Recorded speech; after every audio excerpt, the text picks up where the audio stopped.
નમસ્કાર દર્શક મિત્રો, હું છું જિગ્નેશ મહેતા. ગ્રામી ન્યૂઝના ડિજિટલ પ્લેટફોર્મમાં આપનું સ્વાગત છે. એક નજર મુખ્ય સમાચાર.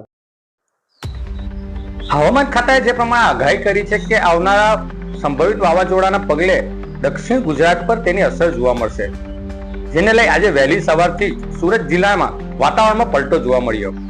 બારડોલી તાલુકામાં વહેલી સવારથી ગાજવીજ અને પવન સાથે વરસાદ શરૂ થયો. વરસાદ શરૂ થતાં જ સામાન્ય જનજીવન પર અસર જોવા મળી હતી. બીજી તરફ બારડોલી શાસ્ત્રી રોડ પર આવેલી શિશુ મંદિર સ્કૂલ પાસે મહાકાય વૃક્ષ રસ્તા પર ધરાશય થયું હતું.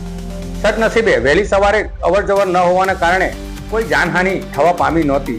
બીજી તરફ વરસાદ જે રીતે ધોધમાર વરસી રહ્યો છે, જેને લઈ બારડોલી નગરમાં આશાપુરી માંડા મંદિર પાસે, જાગૃતિનગર, દીપનગર પાસે જે દર વખતે પાણી ભરાય છે, તેમ વરસાદી માહોલમાં પાણી ભરાયું હતું. રાજમાર્ગ પર પણ મુદિત પેલેસ પાસે વરસાદના પાણી ભરાવા પામ્યા હતા. મરી માતા પાસે ઘૂંટણસમા પાણી ભરાતા વહેલી સવારે એ રસ્તા પર અવરજવર વાહનોની બંધ થવા પામી હતી.